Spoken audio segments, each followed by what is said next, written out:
Here's a second example of being able to use a local linear approximation to approximate a transcendental function. So we have this function ln of x minus 3y at the point 7, 2, and we're going to find L of xy for this, and then we're going to use that function to approximate L of 6.9, 2.06, and we're going to see how close we get with that.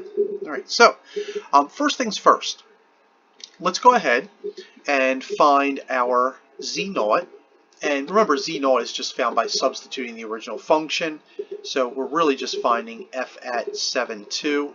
And this one's going to be really nice. Ln of 7 minus 3 times 2, which is ln of 1, which is equal to 0. All right, so that's really nice because we don't have to worry about a z naught.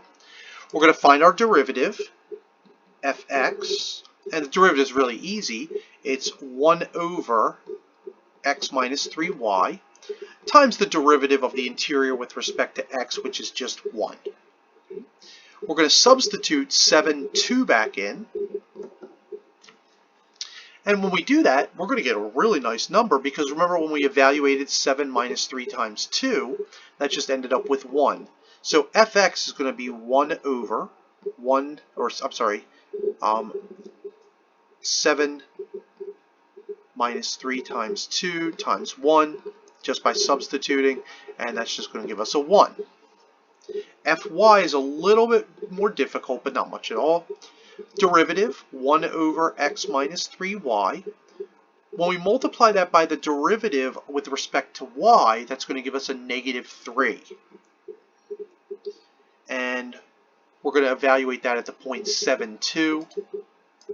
I probably should have done this, 7, 2. The other way it looks like fundamental theorem of calculus. And so that's going to be equal to negative 3. I think it's pretty obvious. So we have negative 3 over 7 minus 3 times 2, which is negative 3. All right, so at this point, now we can use our formula, and we can substitute everything back in.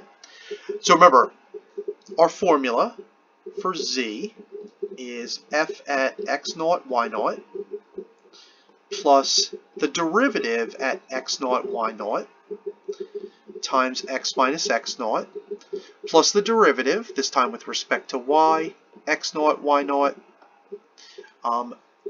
multiplying that derivative by y minus y naught. And so we substitute all of that back in for z.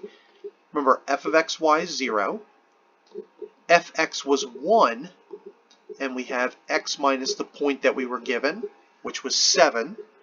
Okay, so remember that was the initial point that we were given, plus a negative 3, x minus 2, or y minus 2 in this case.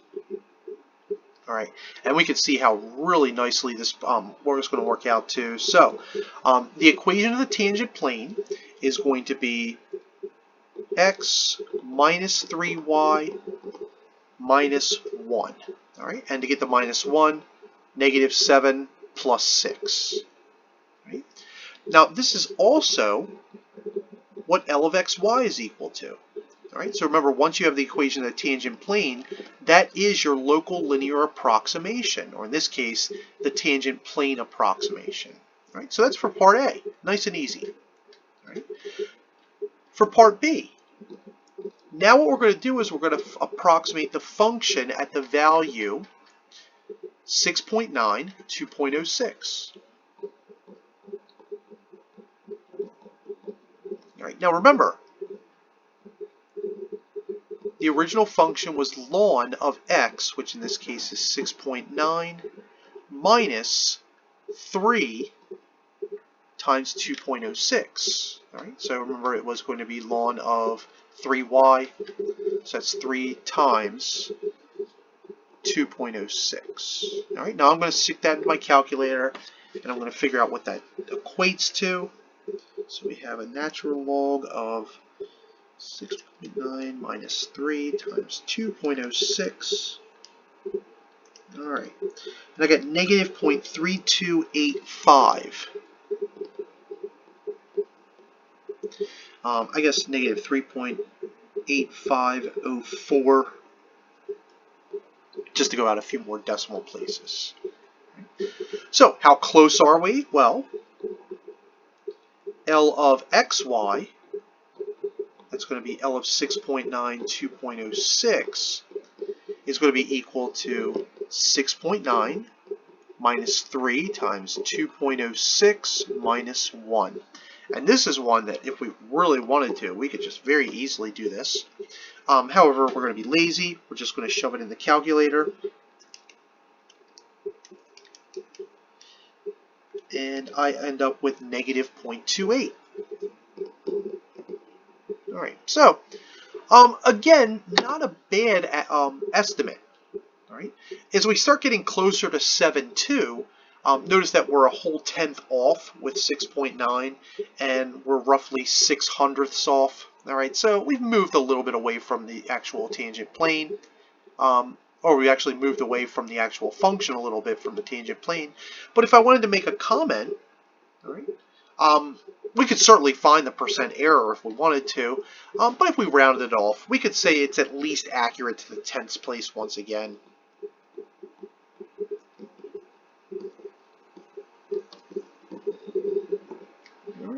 So that's the power of the tangent plane. Really nice to be able to work with. Makes things much more manageable rather than dealing with a natural log or an e or a sine or an arc sine or something like that. Another application of the partial derivative is the total differential. The total differential can be used to approximate the displacement. All right, and very similar to a tangent plane, what it does is it just utilizes a derivative times that rate of change in x, and then a derivative times dy, which is the displacement of y. All right, so and again, for those of you that are physicists or engineers, a lot of times you just want to find the displacement, in other words, terminal minus initial, and that can tell you how far that something's moved in 3 dimensions. We could approximate that sometimes a little bit easier by utilizing this total differential dz. All right, so I'm going to start you out by showing you a really easy example, and then in the next video I'll show you a little bit more difficult example. So for each of the following examples, we want to find the total differential, dz. We want to use dz to approximate delta z when x changes from 1 to 1.02 and y changes from 2 to 1.99. And then we're going to comment between the difference between the actual versus the approximate. All right, so part 1's really easy. You can't get this one wrong. So we're going to find the derivative with respect to x, multiplied by dx, the derivative with respect to y, multiplied by dy. So dz, as easy as it can be, derivative of 5x squared, 10x. Derivative of 5x squared y squared with respect to y, 2y. And that is the total differential. All right. And that's easy because it's a polynomial. Right. Now we're going to find dz when x changes from 1 to 1.02 and y changes from 2 to 1.99. So here's how we're going to do that. dx is just the change in x, which is 1.02 minus 1, which is 0.02. dy is the change in y, the terminal point, 1.99, or the terminal position. The initial point is 2, so that's negative 0.01. The initial x was 1, the initial y was 2. All right? And so all we're going to do is we're just going to shove all of those back in to approximate dz. So in this case, dz is going to be equal to 10 times 0.02, or I'm sorry, times 1 times 0.02.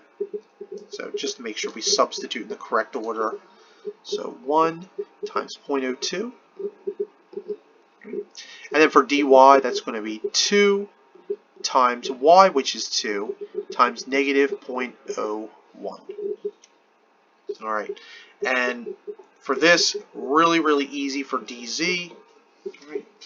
That's just going to be 0.2 minus 0.04, I believe. So it should be 0.16. I'm going to check it with my calculator just because I'm making a video and I don't want to mess anything up. I'm going to have to redo it.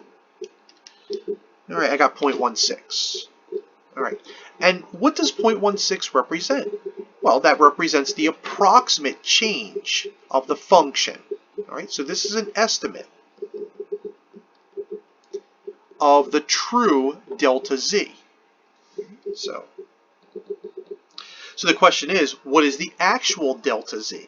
All right. So 1.16 is the estimate. So delta z, remember, is terminal minus initial.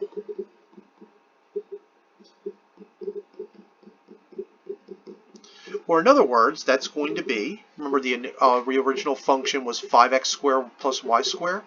So that's going to be equal to 5 times 1.02, so that's the terminal point, square, plus y squared, which was 1.99, square.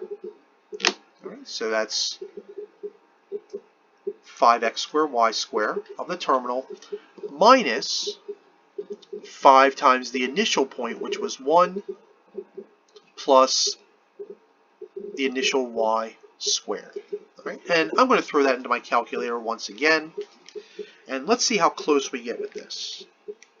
Hopefully it's going to be close, otherwise there's no reason to really use this, but I have a suspicion it's going to be pretty good.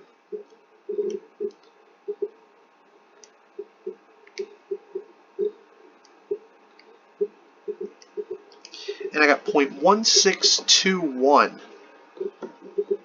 Alright, and clearly dz and delta z are really close to one another. And that's not surprising because we have a polynomial, and polynomials are usually well behaved. Alright, so comment on the difference.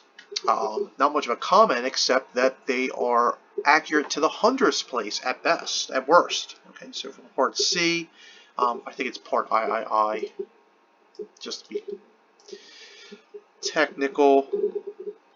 We can say that dz is accurate to the hundredths place.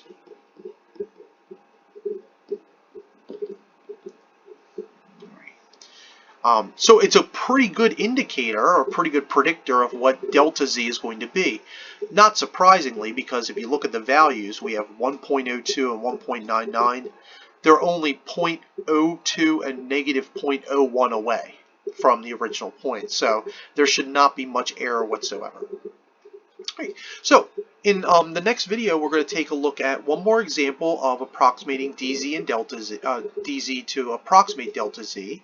And then we're going to take a look at some applications of where we might use a total differential in real life.